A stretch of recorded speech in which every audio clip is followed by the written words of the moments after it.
चलते हैं दबे पाँव कोई जाग न जाए, ग़ुलामी के असीरों की यही ख़ास अदा है। होती नहीं जो कौम हक बात पे यकजा, उस कौम का हाकिम ही बस उनकी सज़ा है। मुझे याद है एक दफ़ा किसी ने ज़रदारी साहब से पूछा था या कहा कि अल्लाह से डरो, तुम्हारे ऊपर अल्लाह का अज़ाब आएगा। उसने कहा मैं अज़ाब बन के आया हूँ इस कौम के ऊपर। तो ये मामला है।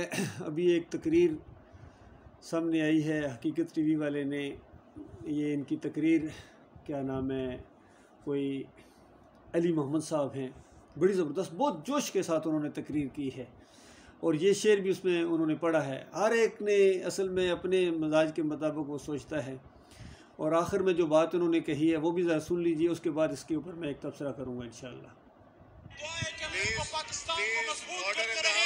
लेकिन इंशाअल्लाह मेरा अल्लाह कहता है वक़ुल जाअल हक़ व ज़ाक़ल बातिल इन्नल बातिल कान ज़हूक़ा, और कह दीजिए मेरे हबीब कि जब हक़ आता है तो बातिल मिटता है और बातिल तो है ही मिटने के लिए। जल्द इमरान खान साहब इंशाअल्लाह अवाम की ताकत। देखिए ये कह रहे हैं, वो आयत पढ़ रहे हैं, अंदाज़ा लगाइए, जो नबी सल्लल्लाहु अलैहि वसल्लम जब मक्का से उनको निकाला जा रहा था, सूरह बनी इसराइल के अंदर वो आयत नाजिल हुई कि ऐ नबी आप इनको कह दीजिए कि हक़ आ गया है और बातिल मिट गया है, और बातिल तो मिटने की चीज़ है। तो वो सही मानों में हक़ और बातिल की कशमकश थी। हक़ जो था वो नबी सल्लल्लाहु अलैहि वसल्लम की दावत थी, इलाहुकुम इलाहुम वाहिद की दावत थी हक़, और इसके मुकाबले में या इब्राहिम मदद, या इस्माइल मदद, या लात बाबा, या मनात बाबा, उनके रुकू, उनके सजदे, उनकी पुकारें, उनकी नज़रों न्याज़ें, उनके रुकू और सजदे, ये बातिल था और बातिल के ऊपर चोट पड़ी थी और उसका बेजा फाड़ दिया गया था। और फिर 10 साल मज़ीद गुज़रे हैं कि नबी अलैहिस्सलाम फ़ातिह बनकर आए हैं। अब उस मिसाल को इस कशमकश के ऊपर पेश करना कि ये हक़ और बातिल का मामला है, ये हक़ और बातिल की जंग नहीं है, ये दो बातिल आपस में टकरा रहे हैं, ये जमहूरियत की जंग है, ये इक़्तिदार की जंग है, ये मफादात की जंग है। हाँ, ये और बात कि पहले इमरान ख़ान की शक्ल में ये अल्लाह का अज़ाब आया इस कौम के ऊपर, और अज़ाब जब आते हैं तो इस वजह से आते हैं कि ये कौम अल्लाह की तरफ रजू करे। वला नज़ीक़न्नहुम मिनल अज़ाबिल अदना दूनल अज़ाबिल अकबर लअल्लहुम यरजिऊन। मालिक फरमाता है हम हल्के अज़ाब जब लाते हैं ना, ये इस वजह से लाते हैं ताकि अल्लाह की तरफ रजू करें उस बड़े अज़ाब से पहले। लेकिन जब कौम ठीक नहीं होती है तो फिर बड़े अज़ाब भी आस्ता आस्ता इसके ऊपर आते हैं। तो ये एक अज़ाब इनके ऊपर जो कौम के ऊपर आया है, जिस तरह कौम पिसी है, उसके बाद अभी नया अज़ाब इसके ऊपर, उससे बड़े बागियों को अल्लाह ताला लेके आया है। ये अल्लाह ताला हमेशा यही करता रहा है। बनी इसराइल के ऊपर अल्लाह ताला ने फ़िरौन को मुसल्लत किया था, तो ये नहीं है कि फ़िरौन से अल्लाह खुश था, क्योंकि फ़िरौन के ज़रिए अल्लाह ताला ने बनी इसराइल को पिटवाया था, और फिर जब फ़िरौन को पकड़ा तो उसकी भी चीखें निकाल दी। इसी तरीके से ये हमारे जो हुक्मरान पे दर पे आ रहे, एक के बाद दूसरा आता है, एक के बाद दूसरा आता है, और ये अल्लाह के अज़ाब की शक्लें हैं। और जब बड़ा अज़ाब तुम्हारे ऊपर आएगा, मुझे ख़तरा है इस कौम के ऊपर कहीं बड़ा अज़ाब ना आ जाए। बड़ा अज़ाब यानी इससे बड़ा कि तुम्हारी ये ख़ुद मुख्तारी, ये तुम्हारी जो हुकूमत, ये आज़ादी बराए नाम ही सही, यही ख़त्म ना हो जाए। लिहाजा लिल्लाह तौबा करो, माफ़ी मांगो अपने मालिक और खालिक से कौम के लोगों, और पलटो अपने दीन की तरफ। और ये सारा निज़ाम ये बातिल निज़ाम है, जमहूरियत का पूरा सिस्टम बातिल निज़ाम है। और ये जो मोहम्मद अली साहब तकरीर कर रहे हैं, इनका पूरा निज़ाम ही या अली मदद के ऊपर है। जो इमरान ख़ान साहब ने ये पटा बंधवाया था या अली मदद का या इमाम ज़ामन का, फिर जो 10 मुहर्रम को ये हरकत करते हैं, घोड़े की पूजा और मार पीट, ये सारा ये दीन है इनका, ये हक़ है। अगर ये हक़ है तो फिर बातिल क्या है? इसलिए ये चाहे ईरानी इनकलाब कहते हैं, इस्लामी इनकलाब, तो बताइए किस तरह ये इस तौहीद के, अल्लाह की वहदानियत के ये आज दुश्मन कौम है, इसको अल्लाह का दुश्मन बना दिया गया। ये कि हक़ और बातिल की पहचान ख़त्म हो गई।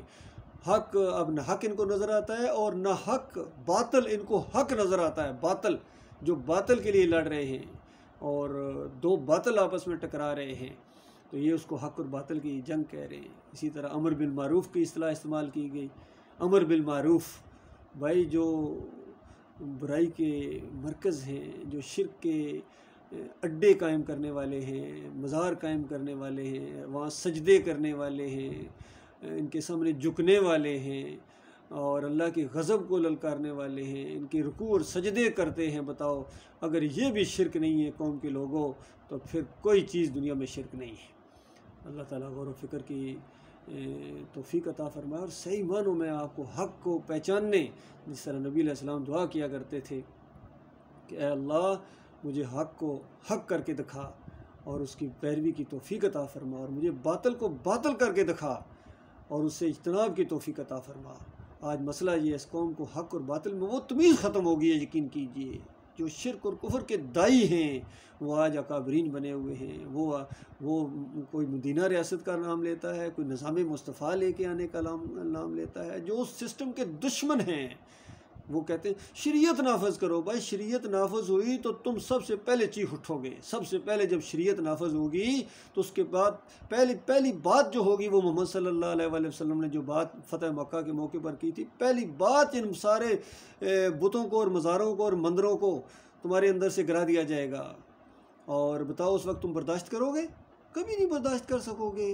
और उसके बाद नमाज़ पढ़ाने के पैसे लेना, अजान देने के पैसे लेना फौजदारी जुर्म समझा जाएगा। या अली मदद का नारा लगाना, या रसूल मदद का नारा लगाना, या गौस मदद का नारा लगाना फौजदारी जुर्म समझा जाएगा। हाँ, घर के अंदर लगाओ अपने उसके अंदर, लेकिन बाहर गलियों में आप दंदनाते फिरें, ये जुलूस निकालें, तुम्हारा जुलूस निकाल दिया जाएगा। जब दीन इस्लाम आएगा अपनी पूरी शान और शौकत के साथ, उस तरीके से मदीना रियासत जब बनेगी जिस तरह मोहम्मद सल्लल्लाहु अलैहि वसल्लम ने बनाई थी। वो तौहीद की दावत के ऊपर थी, वो पार्लिमानी और जो सदारती निज़ाम के ज़रिए नहीं आई थी, इस मुशरकाना निज़ाम के ज़रिए।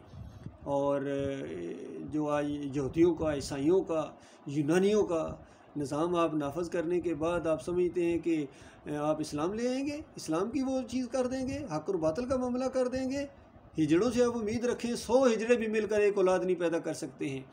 ये जमहूरियत का निज़ाम चाहे पार्लिमानी हो चाहे सदारती हो, ये मुशरकाना निज़ाम है, ये तागूती निज़ाम है, ये शैतानी निज़ाम है। इसके अंदर लड़ाई झगड़े होंगे, इसके अंदर गाली गलौच होगी, इसके अंदर इल्ज़ामात लगेंगे, इसके अंदर जेलों में ठोंसा जाएगा तुम्हें। और याद रखना, अल्लाह की वो बात पूरी हो रही है, अल्लाह की बात सच्ची है जो सूरह अल-अनाम के अंदर अल्लाह ताला ने अपने अजाब की शक्लों में से एक अजाब की बताई है।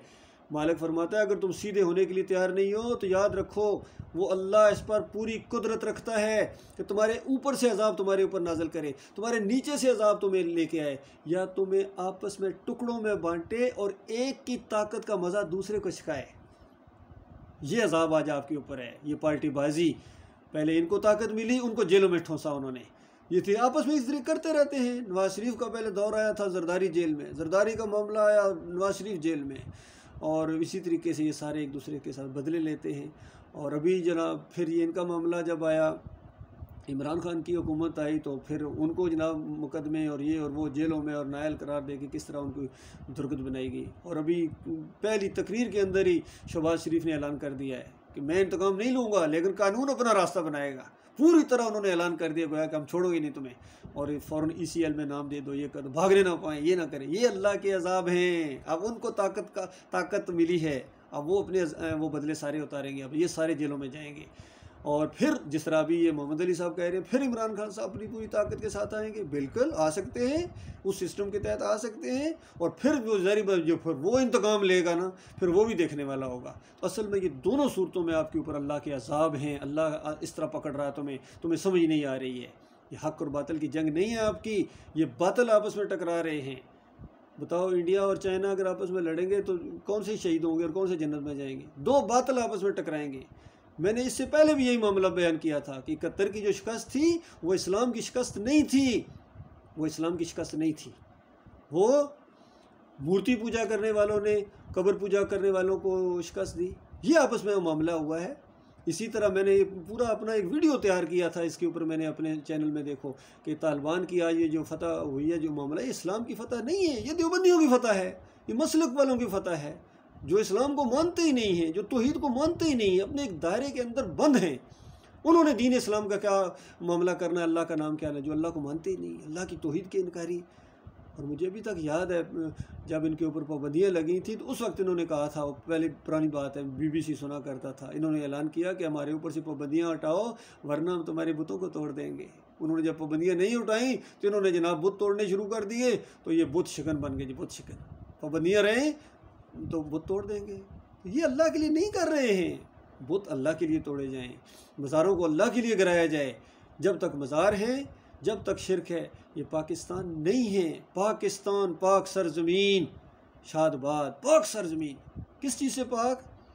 शिरक से पाक, कुफ्र से पाक, नाफरमानी से पाक, पीरी मरीदी से पाक, तावीज़ गंडे से पाक, बरेलवियत से पाक, देवबंदियत से पाक, अहले हदीसियत से पाक, यकसू मुस्लिम, अल्लाह के मानने वाले, एक कुरान, एक नबी, हमारे आखिरी नबी मोहम्मद सल्लल्लाहु अलैहि वसल्लम, एक किबला। फिर ये पार्टियाँ क्यों? फिर ये ग्रोहबंदियाँ क्यों? फिर ये लान तान क्यों? क्यों हक़ के ऊपर जमा नहीं होते हो? ये है हक़, तौहीद की दावत हक़ है, नबी अलैहिस्सलाम का तरीका हक़ है, सहाबा इकराम का तरीका हक़ है। सहाबा इकराम जिन्होंने तलवारों की छाँव के नीचे ज़िंदगियाँ बसर की, उनको तुम लान तान करो, अबू बकर सिद्दीक़ को, उमर बिन ख़त्ताब को, उस्मान रज़ी अल्लाह तआला अन्हु को, और फिर तुम मिसाल दो कि हम हुसैन रज़ी अल्लाह तआला अन्हु के मानने वाले हैं। तुम हुसैन रज़ी अल्लाह के मानने वाले नहीं हो, तुम जमहूरियत के मानने वाले हो, इस बुत की पूजा करने वाले हो। हुसैन रज़ी अल्लाह तआला यकसू मुस्लिम थे, मोमन थे, नबी अलैहिस्सलाम के नवासे हैं, बड़ा दर्जा है उनका इस्लाम के अंदर। लेकिन वो ये जमहूरियत के कायल नहीं थे, वो ये तावीज़ गंडे के कायल नहीं थे, वो या अली मदद के कायल नहीं थे। करबला का ये पैगाम है कि उन्होंने कितनी मुसीबतें उठाई हैं, लेकिन एक मरतबा भी या अली मदद का नारा नहीं लगाया। क्यों? वो जानते थे ये शिरक है, शिरक है, शिरक है। या रसूल मदद का नारा नहीं लगाया उन्होंने। ये बात जब इनके सामने कही जाए तो कहते हाँ भाई उनके ऊपर तो इम्तहान था। भाई इम्तहान था, पास हुए हैं इम्तहान के अंदर। अब तुम्हारे ऊपर मियाँ मिठू इम्तहान है, तुम्हारे ऊपर मुश्किल मुसीबत आई है। सारे मामलात हैं कि तुम अल्लाह को पुकारते हो या ये तुम्हारी दूसरी दरगाहें हैं। इमाम अभी फिर पता नहीं क्या क्या ये करेंगे, कभी काले बकरे ज़बा करेंगे। अभी ये इनको ताना दे रहे थे शहबाज शरीफ की, ये जो इमरान खान साहब वो काले जो है ना वो मुर्गे ज़बा कर रहे हैं। मुझे अभी तक याद है अखबारों में ये आया था एक दफ़ा जब नवाज़ शरीफ की हुकूमत ख़त्म हो रही थी, काले बकरे ज़बा किए थे उन्होंने। तो ये सारे टूने टोटके करते हैं। जब कौमें मुशरक हो जाती हैं, जब अकीदे ख़राब हो जाते हैं, तब ये कौमें इसी तरीके से करती हैं। यही कुछ ये कर रहे हैं। यकीन कीजिए मैं खैर ख्वाही के साथ, मैं आपका भाई हूँ, मैं आपका भाई हूँ, मैं आपको ये सही रास्ता बता रहा हूँ, मैं आपको ईमान की तरफ बुला रहा हूँ, तौहीद की तरफ बुला रहा हूँ, इस्लाम की तरफ बुला रहा हूँ। यकीन कीजिए मेरा किसी फ़िरके से कोई तल्लुक़ नहीं, किसी सियासी पार्टी से मेरा कोई तल्लुक़ नहीं। मैं फ़ौजी अफसर हूँ अल्हम्दुलिल्लाह, 7 पंजाब रेजिमेंट मेरी, और वहाँ भी मैंने यहाँ से 37 साल पहले ये बातें कही थी और अपनी किताब के अंदर चीज़ें मैंने लिखी हैं। यही कुछ हुआ था 2014 के अंदर मैंने जो बुक लिखी थी the unique solution for Pakistan crisis, मैंने सबको भेजी थी, प्राइम मिनिस्टर को, चीफ जस्टिस को, इमरान खान साहब को, सबको। उस वक्त अगर ईमान का ये मामला दुरुस्त कर लिया जाता, आज आपको ये ज़िल्लत और ख्वारी के ये नज़ारे न देखने पड़ते। और अभी भी अगर तुमने अपना रुख ठीक ना किया तो याद रखना इससे बड़ी ज़िल्लत के अंदर तुम जाओगे, इससे बड़ी ज़िल्लत के अंदर तुम्हें बिल्कुल तुम्हें ग़ुलाम बना लिया जाएगा, असली ज़ंजीरों के अंदर तुम्हें जकड़ दिया जाएगा, तुम कुछ नहीं कर पाओगे। तुम्हारी आंखों के सामने तुम्हारी माँ और बहनों की इज़्ज़तें लूटी जाएंगी, तुम कुछ नहीं कर पाओगे। जो बर्मा में हुआ, जो इंडिया में हुआ, जो कश्मीर में हो रहा, वो इसी तुम्हारे इस्लामाबाद के अंदर, रावलपिंडी के अंदर, लाहौर के अंदर दोबारा हो सकता है। तुम्हारे ये जो काले करतूत सामने आ रहे हैं, जो शिरक और कुफ्र तुम्हारा सामने आ रहा है, अल्लाह की बगावत ऐलान के साथ कहते हैं कि अब हमारा सूद का परसेंटेज ये है। सूद, इनको होश ही नहीं है हम क्या कर रहे हैं। सूद के, सऊदी अरब भी इनको कर्जा देता है तो सूद के ऊपर देता है। अंदाज़ा लगाइए, उस सूद को कुरान के अंदर अल्लाह ताला ने अल्लाह और अल्लाह के रसूल से जंग करार दिया है, लेकिन इनको कोई परवाह नहीं है, इनको कोई परवाह नहीं है, इनको होश ही नहीं है। तो ये तो वो बात है जो आप मान रहे हैं। बाकी सूद से बड़ा गुनाह है या अली मदद, या रसूल अल्लाह मदद, या गौस मदद, फिर मज़ार पर चादर चढ़ाना, फिर वहाँ बकरे चढ़ाना, फिर वहाँ ये 10 मुहर्रम के जुलूस निकालना, वहाँ घोड़े की पूजा करना, फिर नज़र व न्याज और दूध की सबीलें लगाना। अंदाज़ा लगाइए अली जवेरी की मज़ार के ऊपर दूध की सबीलें लगती हैं। ये सारे गुजर वहाँ जाके दूध, उस मज़ार का जब मेला होता है, ये दूध की, ये गैर अल्लाह की नज़र व न्याज है, सूअर के गोश्त से ज़्यादा हराम है। इसका खाने वाला खालिस मुशरक है और देने वाला शिरक करता है। कभी किसी की ज़ुबान खुली है? कभी फजल रहमान ने ज़ुबान खोली है? तारिक कादरी ने कभी ज़ुबान खोली है? और खादिम हुसैन रिजवी ने कभी ज़ुबान खोली है? इनकी जुर्रत ही नहीं है, इनकी फील्ड ही नहीं है। ये दुनियादार हैं। अल्लाह के बंदो, मैं पीछे चलने वाले अवाम को कहता हूँ कि ये अपनी दुनिया की खातर आपकी दुनिया और आखिरत दोनों बर्बाद कर रहे हैं, और सारे वहाँ जहन्नम की आग के अंदर जाओगे। तुम्हें जाना पड़ेगा। मोहम्मद अली साहब, इमरान खान साहब, फजल रहमान साहब, और महमूद कुरैशी साहब, और तारिक कादरी, और तारिक जमील साहब, तकी उस्मानी साहब, सारे रखवाले बन गए, सारे शिरक के रखवाले बन गए। और अल्लाह की बिल्कुल कोई परवाह नहीं है इनको। कुरान को इन्होंने इस तरह पीछे फेंक दिया जिस तरह कोई चीज़ है ही नहीं है। बस सिर्फ अल्फाज, हकमियत सिर्फ अल्लाह की है, लेकिन इनकी चलेगी इनकी, अल्लाह का हुक्म नहीं चलेगा यहाँ। और अल्लाह ने फ़ैसला कर दिया है, वक़ज़ा रब्बुका अल्ला ताबुदू इल्ला इय्याह, तुम्हारे रब ने ये फ़ैसला कर दिया है कि उसके अलावा किसी और की बंदगी नहीं होगी, उसके अलावा किसी और की पुकारें नहीं लगेंगी। जब अल्लाह के बंदे आएंगे, और आएंगे, आ रहे हैं अल्हम्दुलिल्लाह, ये दीन गालिब हो के रहेगा, ये कुफ्र शिरक मिट के रहेगा। ये है कुफ्र शिरक मिटने की चीज़ है। हक़ आ गया है, ये हक़ है दावत, ये तौहीद की दावत, ये रद्द शिरक, ये ताऊत की निशानदेही, ये हक़ दावत है, ये हक़ आ गया है। और बातिल मिटेगा, मिटने की चीज़ है, अब सब ने मिटना है। अल्लाह ताला ये दिल लाएगा इंशाअल्लाह। अल्लाह ताला गौर व फिक्र करने की तौफीक अता फरमाए। तौबा की सच्ची तौबा करो मेरी कौम के लोगों।